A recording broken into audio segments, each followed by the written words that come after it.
Today, we're diving into The Richest Man in Babylon by George S. Clason. Here's a question worth sitting with for a second. We live in the most opportunity-rich era in human history. Yet most people are still living paycheck to paycheck, with nothing left over at the end of the month. What's actually going wrong? 6,000 years ago, in the middle of a desert between two rivers, there was a city called Babylon. The land had almost nothing going for it. No forests, no minerals, not even enough stone to build a decent house. And yet, from those completely unpromising conditions, the Babylonians built the greatest financial center of the ancient world and created a legacy of wealth that still astonishes us today. So what was their secret? George Clason took those timeless money lessons, still just as relevant 6,000 years later, and wrapped them in a series of parables set in ancient Babylon. The book came out in 1926 and has never gone out of print. All right, let's get into it. Our hero is a man named Arcad. As a young man, he was just a humble clay tablet scribe, basically the ancient world's version of an entry-level office worker, copying documents for wealthy clients day in and day out, barely scraping by. One day, his childhood friend Bansir comes to him venting his frustration. "Come on, man. We're not stupid. We went to the same school. Started our careers at the same time. Why, after all these years of hard work, do we still have nothing to show for it?" Sound familiar? Most of us have been there, maybe even right now. You're not blowing money on crazy things, but somehow it just slips through your fingers like sand. Arcad felt the same frustration, but he did one thing most people don't. He actually went and asked the richest man in Babylon, Algamish, for advice. Algamish didn't give him some complicated theory. He gave him one sentence. But that one sentence completely changed the direction of Arcad's life. Here it is.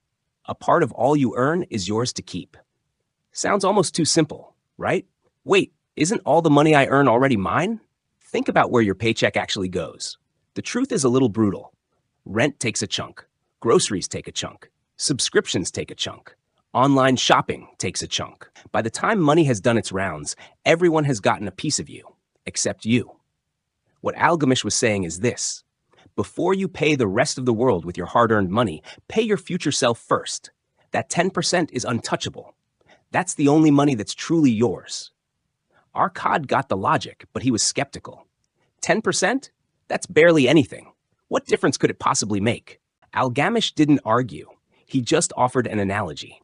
Wealth is like an oak tree. It starts from a seed so small you could lose it between your fingers. That first coin you save, that's the seed of your oak tree. The seed looks insignificant, but put it in the ground, give it time, and it becomes something remarkable.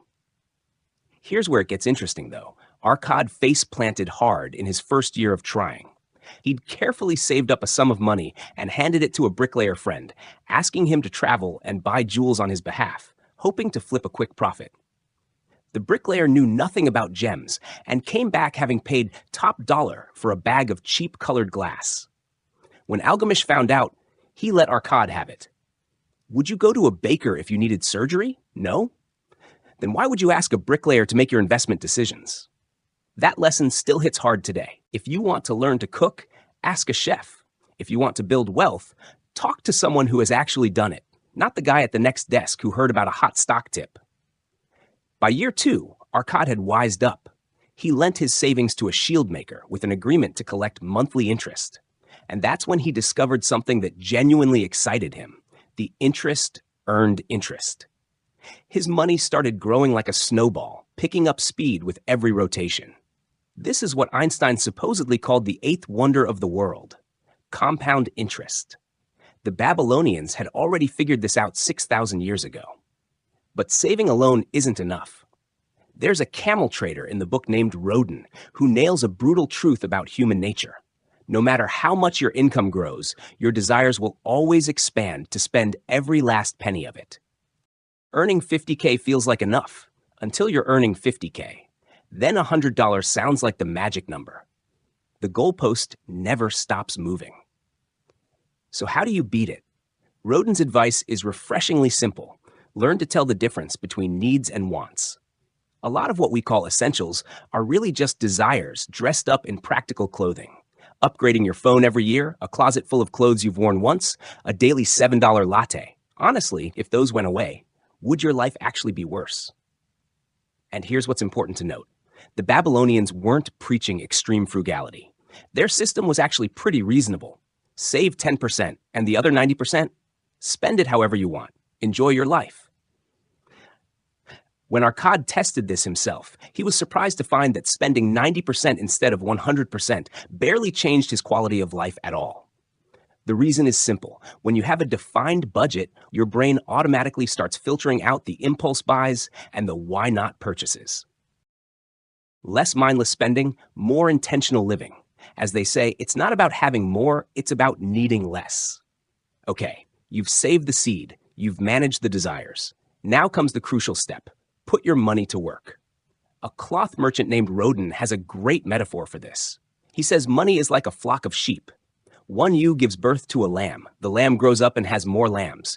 And before long, you've got a whole flock. Your initial savings are that first ewe. So the original principle.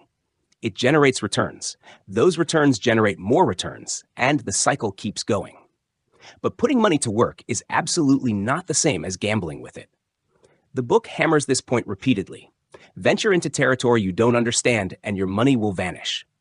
Protecting your principal is always the first priority. A smaller, steadier return beats risking your hard-earned savings on a moonshot bet, because the Babylonians had seen it happen over and over. People chasing fast money end up losing everything they started with.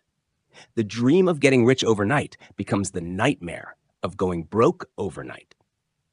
Speaking of hard lessons, the most powerful story in the book is about a camel trader named Dabasir.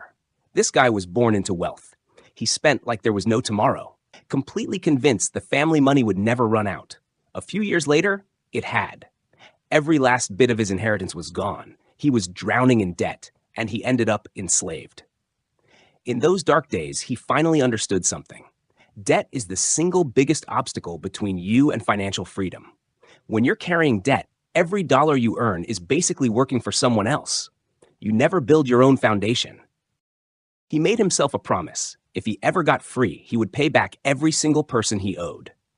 He eventually escaped and came up with a simple but firm plan. 10% to savings, 20% to debt repayment, 70% to live on. He went to each creditor in person, laid out his repayment plan openly and honestly, and promised that while it would be slow, every penny would be paid back. Surprisingly, almost all of them agreed, because getting paid back slowly beats not getting paid back at all. But here's the part no one expected.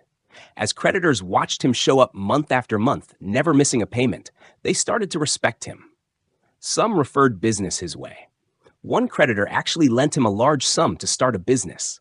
Dabasir eventually cleared every debt he owed and became one of the most respected merchants in the city. A genuine comeback story. His story teaches us two things. First, no matter how bad your situation looks right now, a solid plan, consistent action, and patience can always turn things around. Second, your reputation for integrity is worth more than any asset on your balance sheet. As the Babylonians put it, better to get rich slowly than to go broke quickly. Slow is actually the fastest route. There's one more layer to this book I really love. The Babylonians had this concept called the favor of the goddess of luck. But it's not mystical at all. It's just their way of understanding opportunity. A merchant named Arkad put it brilliantly. Luck tends to show up for people who are already in motion. A lot of us complain about bad luck, but if you look back honestly, most of the time when opportunity knocked, we either weren't ready or we hesitated too long and the window closed. Arkad's own path from broke scribe to the wealthiest man in Babylon came down to one pivotal moment. When Algamish needed someone to manage his affairs, everyone else thought it was too much trouble. Arkad said yes, immediately, without overthinking it. That one decisive move taught him everything he needed to know about managing wealth, and eventually earned him a share of the estate. A chariot maker named Mathon says something that really lands. The choices you make today are the ones your future self will live with for the next 20 years. If you don't start building now, there's a good chance you'll be in the same spot 2 decades from now. But here's a concrete way to think about it. If you save just $200 a month starting today, at a 6% annual return, you'd have over $90,000 in 20 years. That's the conservative estimate. Time plus compounding creates results that genuinely surprise people. So why do so many people understand this but never actually do it? Because there's a massive gap between knowing and doing. The real obstacle isn't a lack of knowledge, it's a lack of habit. The Babylonian solution was to start so small it was almost ridiculous. Even Akkad found saving hard at first, so he gave himself one rule, the simplest rule possible. Set aside one coin every single day. One coin won't change your life on its own. But the amount isn't the point. The point is making it automatic, as natural as brushing your teeth. When saving becomes a reflex instead of a decision, you've already won most of the battle. They also had another clever trick. They'd make a standing arrangement with their bank. The moment income arrived, 10% was automatically set aside before they could even think about spending it. Sound familiar? That's just an automatic savings transfer. 6,000 years old, and it maps perfectly onto modern financial tools. Beyond habits, the deeper shift is in how you see money. Most people see it as fuel for spending. You earn it so you can use it. The Babylonians saw money as a seed. Like a farmer who, no matter how hungry, never eats all the grain because some of it has to be planted for next year. Your income should work the same way. Keep a portion as seed, plant it, and let time do the rest. Akkad said it plainly, your income will never outgrow your understanding of money. That mindset shift, from spender to investor, is the real line between those who build wealth and those who don't. All right, that's the book. 6,000 years of desert wind have buried Babylon's walls and palaces, but they couldn't bury the principles. Because those principles are rooted in something that never changes, human nature.